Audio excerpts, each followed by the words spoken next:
Welcome to the Unique Bilingual State Podcast, a podcast recorded by Defining Moments Canada in the context of the Unique Bilingual State Project, which explores 250 years of institutional French-English bilingualism in all of its evolving complexity, from the Quebec Act to the present day, within the broader context of language use in Canada. Each English language episode is hosted by Anna Goldsworthy, Director of Programming and Curation at Defining Moments Canada, and features conversations with Serge Dupuis, a Franco-Ontarian historian, author of 3 books and over 30 articles that mostly deal with Francophone communities in Canada. In this 5th and final episode of the series, Anna and Serge discuss the French Language Services Act in Ontario. Hello, everyone, and thank you for joining us once more as we talk to and learn from Serge Dupuis. This podcast is part of the Defining Moments Canada project, a unique bilingual state, 250 years of bilingualism in Canada. Today's topic is the French Language Services Act of Ontario. And I thought to start, it might be helpful to explain just broadly, what is the French Language Services Act? The French Language Services Act is a piece of Ontario legislation that provides provincial services in provincial jurisdictions in today 26 bilingual territories. I use that expression because in some areas it's a full county or district or regional municipality. In some areas it's a city or a town. In other areas it's a township or a section of a township. So these are territories where you have at least 5,000 francophones or where francophones represent 10% of the population. It was adopted in 1986 and came into effect in November 1989. And the legislation has been updated, but it remains essentially the same. The idea of offering bilingual signage, government publications, and frontline services in both official languages of Canada. So, following the explanation of the French Language Services Act, why was there a need for it in the first place? What was the political climate in Ontario that resulted in it being enacted? We were kicking around the idea of provincial bilingual services since the early 1960s. And when I mean we, I mean Franco-Ontarians who were asking that with the development of the Providence state and the expansion of health, education, and social services, for example, that these services be offered or provided in French, at least in the regions where Francophones were either a majority or a significant minority, that is in Eastern and Northeastern Ontario, along the Quebec border. There wasn't all that much response to those requests in the 1960s, but in the first round of constitutional negotiations, the Victoria Conference in 1971, as a gesture of good faith, while he was preparing his resignation, Premier John Robarts promised that French could be used within the legislature and the provincial institutions, and that this would be part of a new constitution, that these rights would be constitutional. As we know, the Victoria Charter was not adopted. That project of constitutional reform fell through. And instead, the Ontario government proposed in late 71 a French language services policy, which meant that it authorized the use of French in provincial services where numbers warranted, where we had bilingual employees. And there was a sum of money used for this in order to translate road signage, for example, or to translate certain government publications. And also, most interestingly, language training. So the idea was that we would train local, provincial civil servants and also municipal civil servants to be able to either understand French or even offer services in French when they weren't Francophone or bilingual. And there was a lot of funding in the first half of the 1970s for bilingual training in places like Sudbury, Ottawa, and Toronto that offered many provincial services, at least regionally, if not provincially. So there was this effort to slowly expand the presence of French within provincial institutions. In 1976, a first trial in French was held in Sudbury. By 1980, we were offering French language services in health institutions where numbers warranted. By 1981, municipal councils could hold meetings partially in French. And by 1984, French was recognized or received an official status, official recognition as a language of the court system. And that was a way to not necessarily recognize official bilingualism, but to recognize French as an equal language that could be used either by the courts or in front of the courts, and that it be recognized as an official language of the country. So by 1985, when the progressive conservative government was ultimately defeated, there was an infrastructure in place for provincial services and the recognition of French within provincial institutions in a wide array of areas, but it was a patchwork of uneven services, let's say, from one region, from comparable regions. And Sudbury and Ottawa didn't necessarily have the same type of services, even if their Francophone population was about 30%, for example. So most Canadians will understand Quebec as a bilingual province, but predominantly French speaking. So based on what your explanation was, is this Ontario's version of that bilingualism, but just the other way around in being bilingual, but predominantly English? I would say it's similar. I mean, Quebec was officially bilingual for almost a century. That is between 1867 and 1974, when the Loi sur la langue officielle du Québec was adopted in 1974. The government recognized the predominance of French, but did not necessarily suppress English language services that were provided, which meant that even if a provincial signage tended to be unilingual French, you could get government publications, use English in court, have an English trial, and receive pretty much all services, correspondence in English. And that's pretty much what is still in place 50 years later, where English is very much a second official language, even if it's not the official language. We kind of developed that mirror policy in Ontario in 1986 with the French Language Services Act, which recognized those 23 territories where you had a significant Francophone population, and ultimately sought to normalize and streamline these services in order to have, for example, all significant government publications in both official languages, to have bilingual signage in places like Toronto that met the 5,000 Francophone threshold, where it wasn't necessarily the case prior to 1986.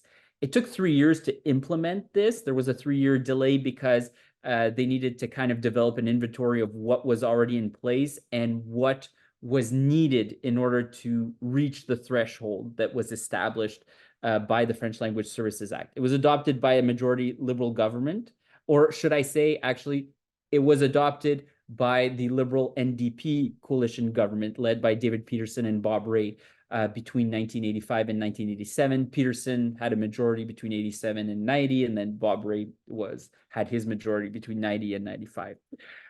So it was seen as a big step forward. Some kind of naively thought that it would bring about official bilingualism, but there was always the problem in that you had a large part of the population, it's still the case today, that is a unilingual Anglophone. And that in a lot of areas where you do meet that 5,000 person threshold, or that 10% threshold, where there's not necessarily a lot of demand for French language services, or not a lot of people who could accept positions of bilingual positions within the provincial civil service. So there was this preoccupation to keep it at a level that was manageable so that we could have translation services, we could have important frontline services, but that the inner workings of the province would continue to work almost exclusively in English, or that would only work in French in certain exceptions, because they didn't want to imitate the obligations of the federal government that was officially bilingual, and that does have certain differences from one place to another in the country. The place where you'll probably have the least difficulty to be served in both official languages is Gatineau and Montreal, where you have a significant part of the population, if not a majority, that is bilingual, English-French. So in those regions are probably the ones that where you can have pretty much all services in both languages. And that tended to be the case also in predominantly Francophone areas of Ontario, whether it be the area around Sudbury or Nipissing or Eastern Ontario, Prescott, Russell, Glengarry, where not only you have a significant part of the population that's Francophone, but practically all Francophones, or 98%, also speak English. And therefore, it tended to be seen also as a policy of socioeconomic promotion for Franco-Ontarians, because Franco-Ontarians had tended to be excluded from the provincial civil service because they didn't necessarily speak English or speak English well enough. There were French Canadians who were part of the there were school inspectors that worked for bilingual schools after or early in the 20th century, for example. And there was a French department within the Ministry of Education after Regulation 17 was abandoned in 1927. But up until the 1960s, Franco-Ontarians were not very numerous within the provincial services. They were underrepresented. So the idea of the French Language Services Act, in part, was that Franco-Ontarians be at least represented. And in some areas, they managed to be overrepresented because they tended to be bilingual, English-French bilingual. So if 98% of them were English-French bilingual, Anglophones tended to be bilingual, maybe I think around 10 or 15% by that time. By the late 1980s, French immersion had been around for about 15 years. So there was an important expansion, but it hadn't reached most people yet. So there was some criticism, some backlash that this was an unfair measure to favor Franco-Ontarians, that it wasn't necessary, and that it was discriminatory towards Anglophones. I was going to save this next question for after, but I just segues so well into it, so I have to. So it sounds as though a lot of English Ontario speakers would have seen this as a way to kind of appease the French speakers of Ontario. But you had mentioned in your notes and just on the preliminary reading I did that there were quite a few groups or individuals or departments that were actually excluded from the French Language Services Act. Can you expand on that a bit? The French Language Services Act concerns all provincial government institutions and agencies, with the exception of municipalities and universities. Municipalities, some of them had adopted either bilingual policies or bilingual bylaws in the 1970s, at a time when provincial funding was available for that. But we suspect that there was quite a bit of lobbying on the behalf of municipalities that they did not want to receive additional obligations. That if they were to receive additional obligations, they would need to be funded. And the Liberal NDP coalition decided not to go down that route. We also understand that there was quite a bit of lobbying from universities. Now, universities in Ontario are particular. In a lot of provinces, we have public universities, but in Ontario, universities are private. They are publicly funded, and at the time they received the majority of their funding from the provincial and federal governments. It's no longer the case. It's now, I think, only about 25% of their funding. But at the time, it was around 60-something% of their funding. So they were government subsidized private institutions, and it would have been complicated in a way to impose the French Language Services Act upon them. There was also this idea that bilingual universities didn't want any competition. They felt that they were already offering French language programs at a loss, and that if they had higher obligations, they would need to receive more funding. So excluding them from the French Language Services Act was kind of the cheapest, easiest way to adopt this position. And there was some opposition too within Liberal NDP ranks. Not everybody in those two parties are for bilingualism, not more than in the Progressive Conservative party. Although most vocal resistance tended to come from conservative parties or extreme right parties, there were some silent opponents within the Liberal caucus. And that's something that Jean Poirier, who was an MPP during those years for Prescott Russell, told me. He said there was as much opposition in the Liberal caucus, but it tended to be more silent because it was seen as the Liberals tended to see themselves as the party of official bilingualism, that they needed to do something for French in Ontario, and that on the record, you couldn't say you weren't for it or that you thought bilingualism was impractical or not needed, for example. So the issue was often because we weren't adopting French language services for the entire province. We were talking about 23 territories that maybe covered, I don't know, we would need to take maybe a third of the provincial territory. Like, it wasn't a lot of regions, mostly in South Central Ontario, were excluded from the French Language Services Act. So it didn't change anything in those areas. And in Northwestern Ontario, for example, was almost totally excluded from the French Language Services Act. So battles tended to be localized in areas where we didn't offer provincial services in French or offered very few, or they tended to be not visible. And now there was this 3-year delay to start offering all services, all frontline services in French in places like Niagara Falls and Brockville and Windsor and Sault Ste. Marie, places that tended to be or to appear as being unilingual Anglophone were included because they met that 5,000 person 10% threshold. So a lot of opposition was localized there. So you had municipal councils debating on motions to declare themselves unilingual English. They actually passed in Sault Ste. Marie and Thunder Bay. These were not issues in places that were used to bilingualism, whether it be Sudbury, Ottawa, or Timmins. I'm talking about cities, but I mean in other rural areas too, where Francophones could be the majority.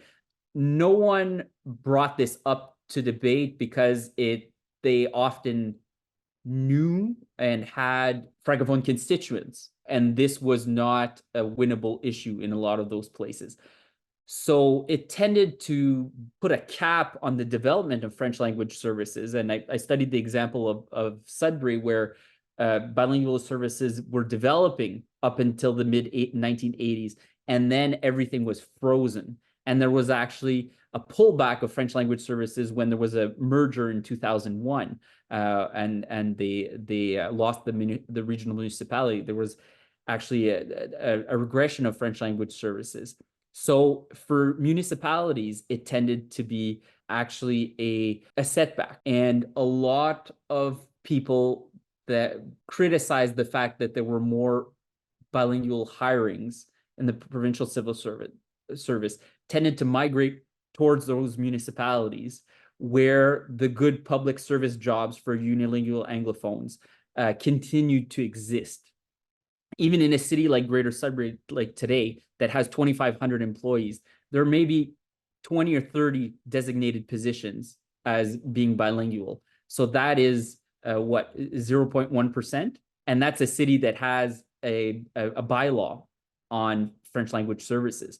So it gives you an idea as to the kind of the way that the provincial structure became more bilingual, but municipalities wanted to stay unilingual English in a lot of places, and it became actually more Anglophone in the 1990s and 2000s. The stubbornness of the English knows no bounds, I guess. And I don't know if we want to include this, but in my research up until this episode, I saw that hospitals were also kind of a bit of a gray zone in certain areas. Is that true? Am I off on that? Or for hospitals, it's a bit tricky. So they are covered by the French Language Services Act. One of the things that happened, and we're going to have to talk about colleges, don't let me forget, but for hospitals, part of the mobilization and planning of French language services was done in the development of Francophone community health centers, which meant that within a 10-year time span, there are about 20 Francophone community health centers that offered basic services, family medicine and dietary services and counseling and things like that. The French Language Services Act allowed and encouraged and offered funding for the development of new Francophone health institutions that didn't exist or hadn't been fully funded prior to the French Language Services Act. So there was a development in the institutional autonomy of those communities in the health sector, and whether it be in the Niagara municipal region or in Sudbury or in Windsor, most regions ended up obtaining a French language community health center. In hospitals, it was a little bit trickier because we're often in a situation of emergencies, which means that having bilingual personnel can be a policy. But at the same time, if the provider of services that you have is unilingual Anglophone, you don't have a right to have that specialist speak to you in French. The only exceptions to that are either the Montfort Hospital that is officially bilingual and that works in French in Ottawa, and they offer all of their services in French. There are also regional hospitals in Francophone majority areas, whether it be Sturgeon Falls, Hearst, Hawkesbury. Their hospitals often don't have difficulty offering services in French because their staff is often majority Francophone. And often even a bit more Francophone than the local population because so many positions were designated as bilingual. But elsewhere, it does get trickier. And as soon as you go beyond the frontline service, well, the French language service can tend to disappear. So that is definitely an area of difficulty. Because there were 23 bilingual territories, within those, there were probably about 15 community colleges in areas like Penetanguishene and Windsor, and even places where you had small Francophone populations, Toronto. You had areas that weren't offering college programs in French. And if we look at there's a difference because these are public institutions that are created and funded by the provincial government, which meant that the French language services applied to them. And it was seen as impractical to create new French language programs that didn't have necessarily the critical mass of students to offer a wide array of programs or a sufficient variety of programs. There had been, since the inception of community colleges in 1967, French language programs in Cornwall, Ottawa, Timmins, Sudbury, even smaller places like New Liskeard or Hawkesbury. And the idea at that moment was that maybe it would be easier and more practical to award something Franco-Ontarians had been asking for since the 1960s, and that is to have French language colleges. With the help of federal funding and the first La Cité Collégiale in Ottawa, that ultimately kind of autonomized the French components of Algonquin College. That was the result of an agreement between Lucien Bouchard, who was the federal Secretary of State under the Mulroney government in 1989, and the Liberal provincial government. Later, the Ray government was confronted to a recession, didn't have many Francophone members within its caucus either. The Franco-Ontarian community didn't tend to have much of a relationship with New Democrats at the time either. So they kind of had to fight to obtain a college in Toronto and a college in Sudbury. But they did. But this was seen as a way to respond creatively to the French Language Services Act. Had the universities also been taken in, we probably would have 3 French language universities in Ontario today. And we would have had them since the early 1990s. That did not happen, obviously. We still have bilingual universities where Francophones are a minority, and they are officially bilingual, but the common language tends to be more and more English as Francophones become more minority within them. So you can see there where the exclusion of the French Language Services Act kind of creates a situation where in both municipalities and in universities, you have a decline of French language services. and in the college sphere that is a very similar institution. It's a post-secondary institution, but because it's a provincial institution and it's recognized by the French Language Services Act, you have a totally different parallel history that begins in 1989. So the coverage of a provincial legislation like that, of a framework, in French, we called it a loi cadre. So a framework, a frame law, if we translate literally, does have an impact on the trajectory of bilingualism.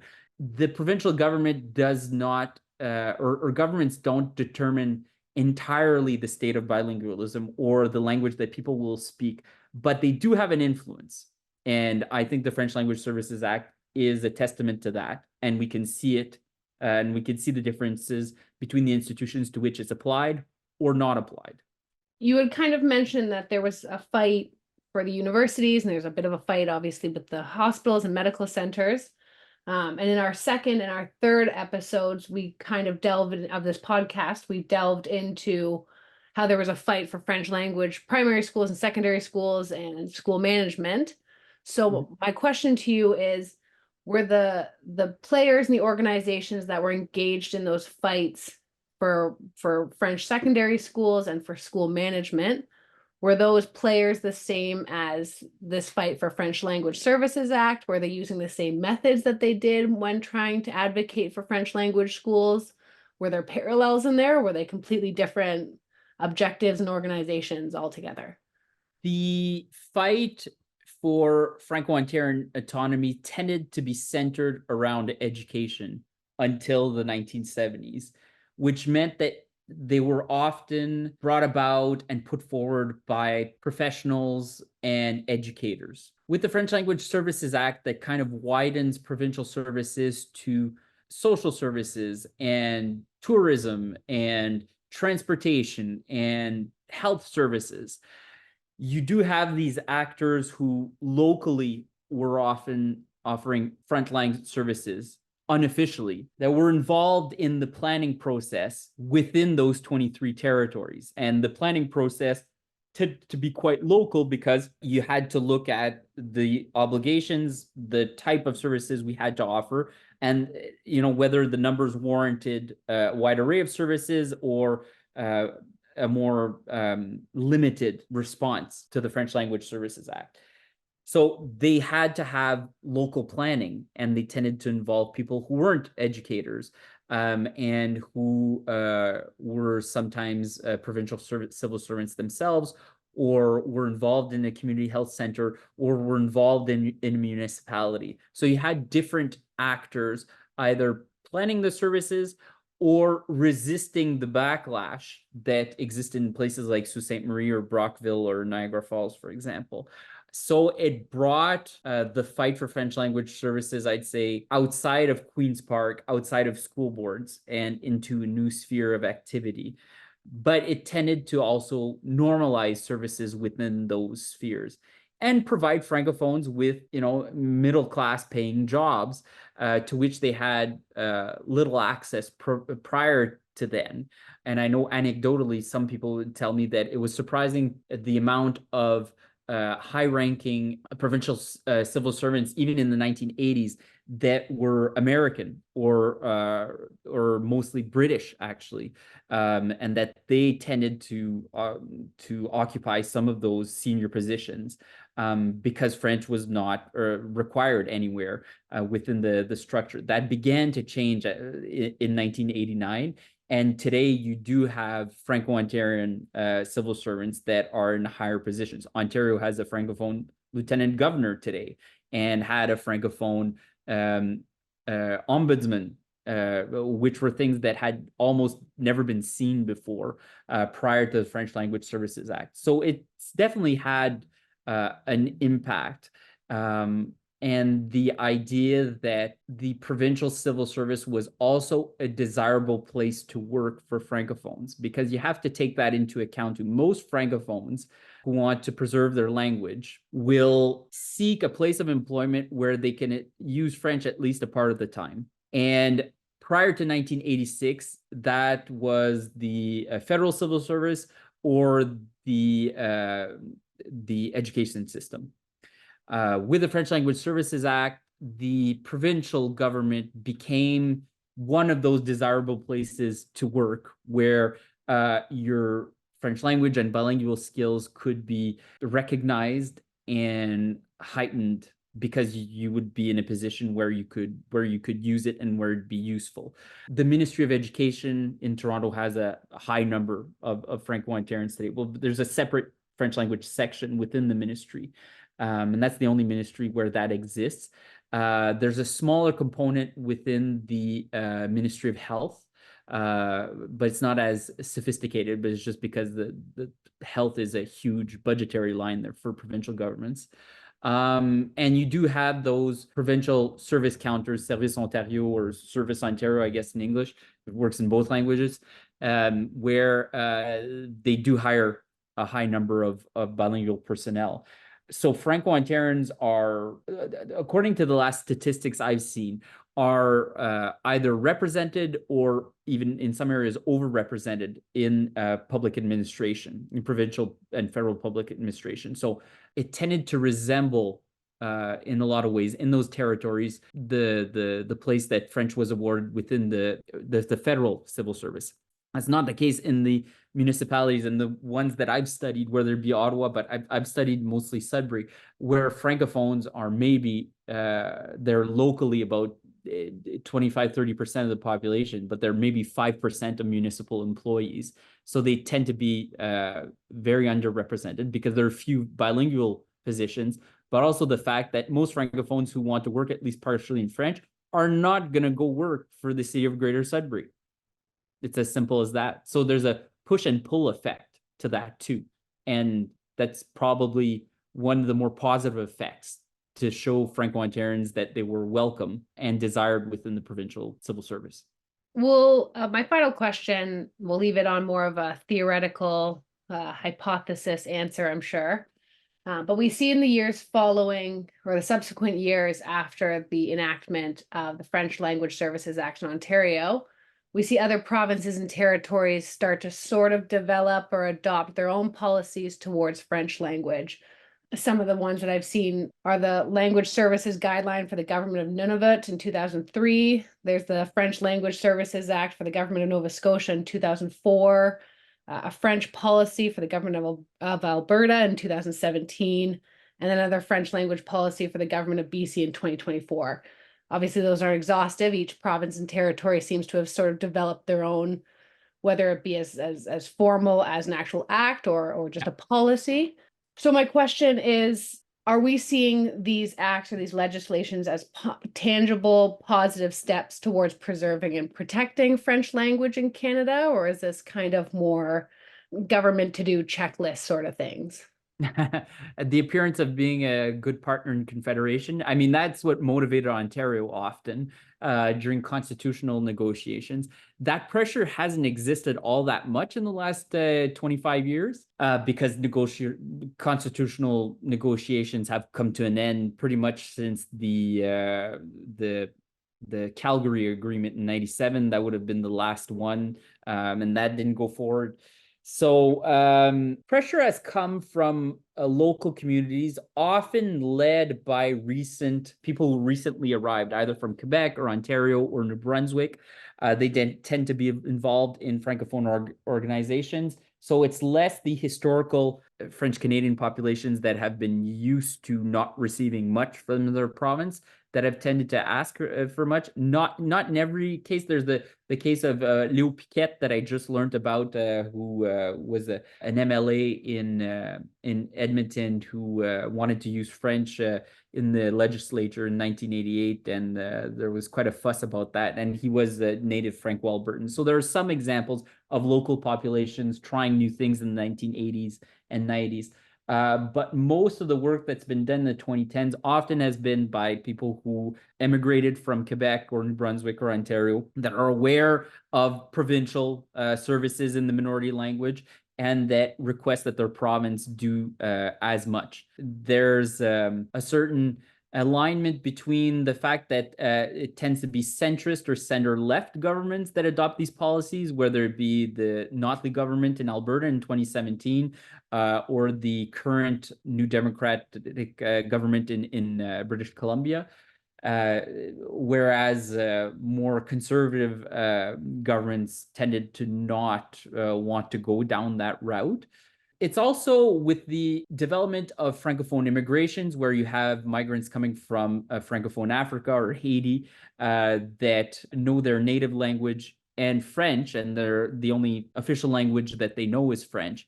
There's also a question of efficiency and imposing or not offering French language health services, for example, or social services to migrant families in the only official language that they know or in which they're most comfortable is a waste of public money. So if you can hire a Franco-Albertan nurse or hire a doctor from Quebec in Iqaluit that is bilingual, it doesn't cost all that much to provide French language services, frontline services.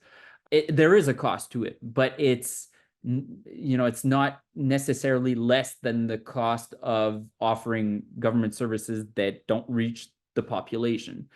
So I think that some even more hostile governments to bilingualism have kind of come around to offering something that is seen as practical and useful. It's not a very romantic way to see bilingualism, quite frankly, but they do see it as a good use of public funds to offer something in French, as it is within the federal government, a full official language.